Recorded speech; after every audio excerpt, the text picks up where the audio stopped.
அனைவருக்கும் வணக்கம். ஐந்து கரத்தனை ஆனை முகத்தனை எண்டின் இளம்பிரை போலும் ஏற்றினை நந்தி மகந்தனை ஞான கொழுந்தினை புந்தியில் வைத்து போற்றுகின்றேன். குரு பிரம்மா குரு விஷ்ணு குருதேவா மகேஸ்வரா குரு சாட்சாத் பரபிரம்மா தஸ்மை ஸ்ரீ குருவே நமோ நமக. எனக்கு ஜோதிட ஆர்வத்தை தூண்டிய ஜாதக அலங்காரம் கீரனூர் நடராஜன் ஐயா அவர்களையும் வணங்கி, அடிப்படை ஜோதிடத்தை இணைய வழியாக கற்றுக் கொடுத்த திருப்பூர் ஜி.கே. ஐயா அவர்களையும் வணங்கி,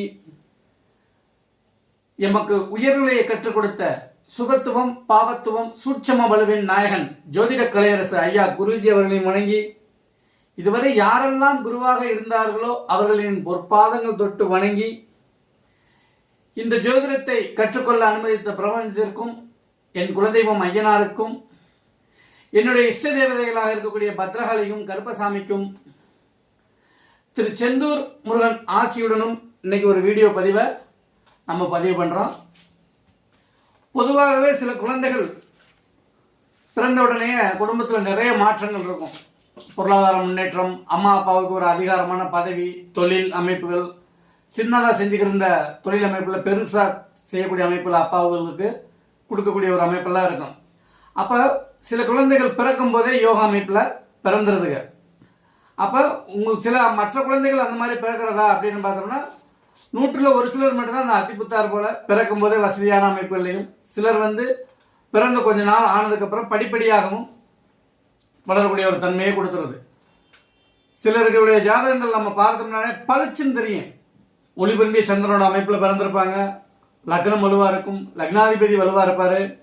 அடுத்தடுத்து வரக்கூடிய கிரகங்கள் தசைகள் எல்லாமே சுபத்துவமான தசைகளாக இருக்கக்கூடிய அமைப்பாக இருக்கும். பொதுவாகவே ஒருத்தர் ஒளிபுரிந்திய சந்திரனோட அமைப்பில் பிறந்து லக்னமும் லக்னாதிபதியும் வலுவாக இருந்துருச்சுனாலே அவங்க வாழ்க்கையில் கொடுத்து வச்சவர்கள், எந்த நிலையிலும் வாழ்க்கையில் முன்னேறக்கூடிய ஒரு தகுதியை கொடுத்துவிடும். எவ்வளவுதான் அவயோக தசைகள் நடந்து கொண்டு இருந்தாலும் லக்னமும் லக்னாதிபதி என்று சொல்லக்கூடிய அமைப்புகள் நன்றாக இருந்தாலே ஒரு ஜாதகர் முன்னேறக்கூடிய ஒரு தகுதியை கொடுத்துரும். இப்போ இன்றைக்கி ஒரு உதாரண ஜாதகத்தோடு பார்க்குறோம். பொதுவாக இதை நம்ம எப்படி எடுக்கலாம்னா, உங்கள் குழந்தை யோகா குழந்தையா அப்படின்னு கூட நம்ம டாபிக் கொடுக்கலாம். நம்ம இன்னைக்கு ஒரு புதுசாக நம்மளோட நண்பர் எடிட் பண்ணி கொடுக்குறேன்னு சொல்லியிருக்காரு. இப்போ நான் பேசி முடிச்சதுக்கப்புறம் சார்ட் இப்படி சைடில் வரும், அதை பார்த்துக்கோங்க. நான் இப்போ ஒரு பேப்பரில் தான் எழுதி வச்சுருக்கேன். ஸோ அதை சிஸ்டத்தில் கொடுத்து எடிட் பண்ணி சார்ட் உங்களுக்கு சைடில் வர்றது மாதிரியே ஒரு அமைப்பை பார்த்துடலாம்.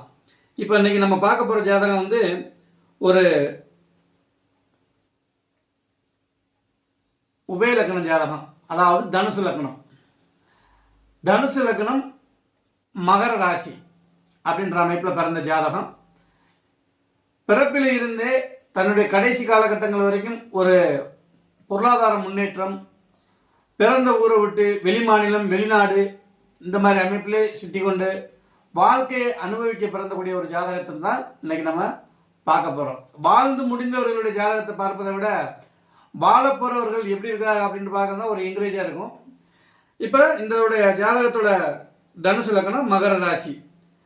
லக்னத்துக்கு 4ல் கேது, 7ல் புதன், சுக்கிரன், சூரியன், 8ல் உச்சகுரு, 10ல் ராகு, 11ல் செவ்வாயும் சனியும்.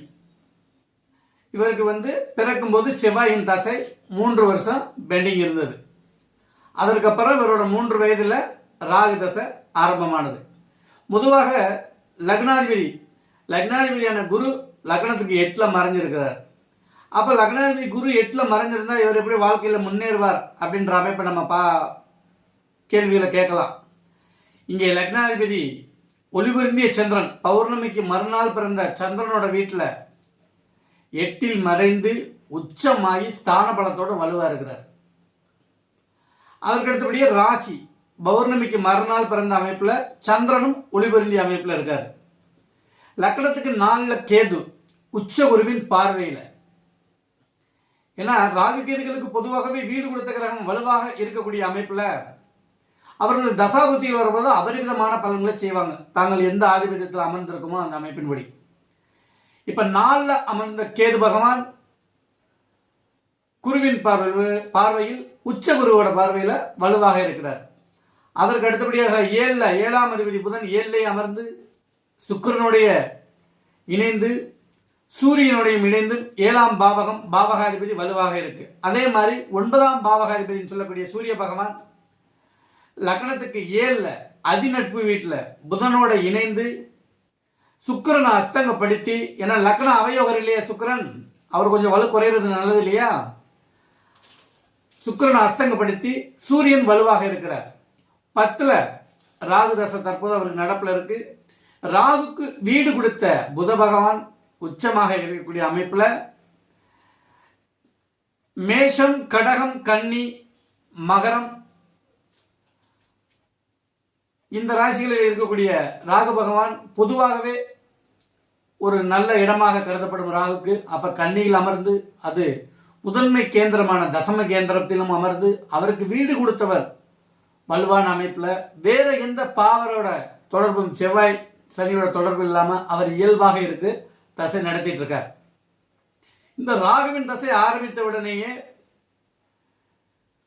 ராகு தனக்கு கேந்திரங்கள் இருக்கக்கூடிய கிரகங்களோட பலனை செய்யும் அப்படின்ற அமைப்புல இவருக்கு கேந்திரங்களில் இருக்கக்கூடியவர் யார் அப்படின்னு பார்த்தோம்னா ராகுக்கு 10ஆம் இடத்துல புதன், சுக்கிரன், சூரியன் இந்த 3 பேர் இருக்காங்க. அப்ப இந்த 3 பேரோட பலன்களையும் தான் அமர்ந்த வீட்டு பலன்களையும் ராகு செஞ்சே ஆகணும்.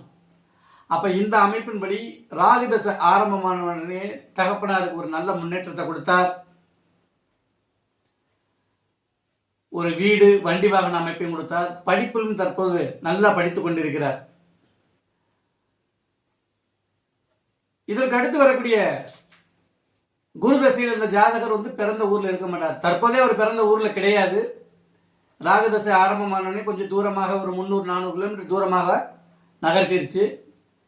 ஏன்னா 8, 12ஆம் இடங்கள் சுபத்துவம் எங்களுடைய குருநாதர் ஆதித்ய குருஜி ஐயாவின் விதிகளின்படி 8ல் உச்ச குரு அமர்ந்து ஒளிவருந்திய சந்திரனோட பார்வையும் பெற்று 12ஆம் பாவகத்தை குரு பகவான் தனது ஒளிபொருந்திய பார்வையை பார்த்து 8-12 சுபத்துவத்தின் அடிப்படையில் இவர் கல்லூரி படிப்பை வெளிமாநிலங்களிலும் தனது தொழில வேலை வாய்ப்புகளை வெளிநாடுகளிலே இருக்கக்கூடிய ஒரு சூழ்நிலையும் ஜாதகருக்கு கொடுக்கக்கூடிய ஒரு அமைப்பு. ஏன் இந்த குருதசைக்கு இவ்வளவு முக்கியத்துவம் அப்படின்னு கொடுக்கும்போது நம்ம பார்க்கும்போது சந்திர கேந்திரம், சந்திர அதியோகம் இந்த மாதிரி ஒரு அமைப்பு வலுவான அமைப்பாகவே இருக்கு. இங்கே சனியின் பார்வை லக்கணத்துக்கு இருக்கு அப்படின்ற ஒரு அமைப்பை நாம் எடுத்துக்கொண்டாலும் லக்கணத்துக்கு சுக்கிரனோட பார்வையும் இருக்கு அப்படின்ற அமைப்பில் ஜாதகர் கண்டிப்பாக வாழ்க்கையில் ஒரு நல்ல முன்னேற்றத்துக்கு போகக்கூடிய ஒரு அமைப்பை இந்த ஜாதகருக்கு கொடுக்கும். அதே மாதிரி ராசிக்கு லக்கணத்துக்கு 2ஆம் இடத்தை குரு பகவான் உச்சமாகி தொடர்பு கொள்ளக்கூடிய அமைப்பில் இவர் வங்கி சம்பந்தப்பட்ட துறையில் போவார் அப்படின்ற அமைப்பில் பலன் சொல்லப்பட்டது. அவரும் தாம் எதிர்காலத்தில் சிஏ படிக்க விரும்புவதாகவும் கூறினார். அப்ப இந்த மாதிரி ஜாதக அமைப்புகள் இருக்கும்போது இவர்கள் பிறந்ததிலிருந்தே பொருளாதாரத்தில் நல்ல முன்னேற்றம், அடுத்தடுத்த முன்னேற்றங்களை நோக்கி போகக்கூடிய யோக ஜாதகம். அப்ப இவருடைய அம்மா எப்படி இருப்பார் அப்படின்றதை நம்ம பார்க்கணும் இல்லையா, உயிர் கொடுத்த தாய் தகப்பன் எப்படி இருப்பாங்கன்னு பார்க்கணும் இல்லையா. 4ஆம் அதிபதி, 4ஆம் அதிபதினு சொல்லக்கூடிய குரு பகவான் அவருடைய வீட்டுக்கு 5ஆம் பாவகத்தில் அமர்ந்து உச்சமாக இருக்கிறார். 4ல் கேது அமர்ந்திருந்தாலும் உச்ச குருவின் பார்வையில் 4ஆம் பாவகம் பாவகாதிபதி வலுப்பெற்றிருக்கு. அப்ப தாய்க்கு காரகன் வைக்கக்கூடிய சந்திரன் எந்த மாதிரி அமைப்பில் இருக்கார் அப்படின்றதையும் நம்ம பார்க்கணும். தாய்க்கு காரகன் வைக்கக்கூடிய சந்திர பகவான் லக்னத்துக்கு 2ல் அமர்ந்து பௌர்ணமிக்கு மறுநாள் திதியில் இருக்கக்கூடிய அமைப்பில் ஒளிபொருந்திய சந்திரன் பிளஸ் குருவின் பார்வையிலும் சந்திரனும் வலுவாக இருக்கக்கூடிய அமைப்பில் தாயார் ஒரு அதிகாரமிக்க பதவியில் இருக்கிறார். அதற்கடுத்து தகப்பஸ்தானம், தகப்பின் ஸ்தானமான 9ஆம் பாவகத்தில் எந்த ஒரு கிரகமும் இல்லை. 9ஆம் பாவகம் இயல்பாக இருக்கு. 9ஆம் பாவகாதிபதினு சொல்லக்கூடிய சூரிய பகவான் லக்னத்துக்கு 7ல் அமர்ந்து அதிநட்பு வீடான புதனோட வீட்டில் அமர்ந்து புதனோட இணைந்து சுக்கிரனை அஸ்தங்கப்படுத்தி அவரும் வலுவான அமைப்பில் இருக்கக்கூடிய அமைப்பில் தகப்பனாரும் ஒரு அதிகாரம் மிக்கவராகவே இருக்கிறார். இவருக்கு 11ஆம் பாவகம் செவ்வாய் சனி இருக்கக்கூடிய அமைப்பில் இவரே வீட்டுக்கு மூத்த குழந்தையாக இருப்பார் அப்படின்னு கெஸிங் பண்ணப்பட்டது. ஆம், இவர் தான் வீட்டுக்கு முதல் குழந்தை அப்படின்ற அமைப்பில் 11ஆம் பாவகத்தில் பாவர்கள் இருக்கலாம் அப்படின்ற ஒரு அமைப்பிலையும், அப்போ சனி செவ்வாய் இணைந்திருக்கிறார்களே 11ஆம் பாவகத்தில், அப்போ லாபஸ்தானம் கெடுமில்ல அப்படின்ற அமைப்பை நம்ம பார்த்தாலும் சனியும் செவ்வாயும் 16 டிகிரி விலகி இருக்கக்கூடிய அமைப்பில் இது கிரக இணைவாக நமக்கு பெருச பாதிப்புகளை கொடுக்காது. அப்போ லக்னத்துக்கு 11ஆம் பாவகத்தில் சனி பகவான் இவரோட ஒரு மத்தியமமான வயசில் தசை நடத்துவார். அப்போ கெடுபலன்கள் நடக்குமே. சனிக்கு எந்த சுபரோட அமைப்புகள் இல்லை என்று நாம் எடுத்துக்கொண்டாலும் அவர் உபஜயஸ்தானத்தில் உச்சமாகி அவருக்கு வீடு கொடுத்த கிரகமும் அதிநட்பு வீட்டில் அமர்ந்து விசாக நட்சத்திரம் 4ஆம் பாவத்தில் இருக்கக்கூடிய சனி பகவான் 4ஆம் பாவம் தான் நினைக்கிறேன், அவர் புஷ்கர நவாம்சத்தில் குருவின் வீட்டில் இருக்கிறார் அப்படின்ற அமைப்பில் சனி தசையும் இவருக்கு நல்ல பலன்களை செய்யும். அதற்கடுத்து வரக்கூடிய புதன் தசை ஆட்சி சூரியனோட இணைந்து சந்திர அதியோக அமைப்பு அப்படின்ற அமைப்பில் அதுவும் நன்றாக இருக்கும். அதற்கடுத்து வரக்கூடிய கேது பகவானோட தசையும் 4 உச்சனோட வீட்டில் அமர்ந்து குருவின் பார்வையில் இருக்கக்கூடிய அமைப்பில் அடுத்தடுத்த கிரகங்களும் வலுவான அமைப்பில் இருக்கிறனால ஜாதகர் ஒரு படிநிலையில் ஒரு நல்ல முன்னேற்றத்துக்கு போகக்கூடிய ஒரு ஜாதகம். இதுதான் உங்கள் குழந்தை யோக குழந்தையா அப்படின்ற ஒரு டாப்பிக்கை கொடுத்துருக்கோம். எல்லா குழந்தைகளுமே யோக குழந்தைகள் தான், எல்லாருக்குமே அவர்களுடைய குழந்தைகள் யோகம் தான், அதில் எந்த ஒரு மாற்று கருத்தும் கிடையாது. ஸோ ஜாதகத்துக்கு நம்ம ஒரு டாபிக் கொடுக்கணும் இல்லையா அப்படின்ற அமைப்பில் தான் கொடுத்துருக்கு. நம்மளிடம் ஜோதிடம் பார்க்க விருப்பம் உள்ளவர்கள் 9500634634 என்ற எண்ணுக்கு வாட்ஸ்அப்பில் தகவல் அனுப்புங்க. ஒரு ஜாதகம் பார்ப்பதற்கு 500 ருபீஸு, திருமண பொருத்தம் பார்க்கறதுக்கு 1000 ரூபா. முதல்ல 300 ரூபா தான் வாங்கிட்டு இருந்தோம், இப்போ கட்டணங்கள்லாம் உயர்த்தியாச்சு, எல்லாம் விலைவாசி ஏறிடுச்சு இல்லையா அப்படின்ற அமைப்பில் ஜிபேயில் நீங்கள் பணம் போட்டது உங்களுடைய தகவல்களை நீங்கள் அனுப்பலாம். உங்கள் ஜாதகத்தில் என்ன பலாபலன்கள் இருக்குது அப்படின்றத நாங்கள் கூறிடுவோம். இல்லை உங்களுக்கு வேறு ஏதேனும் கேள்விகள் இருந்தாலும் நீங்கள் டைப் பண்ணி அனுப்பலாம். உங்களுக்கு 24 மணி நேரம் அல்லது 30 மணி நேரத்துக்குள்ள பலன் சொல்லப்படும்.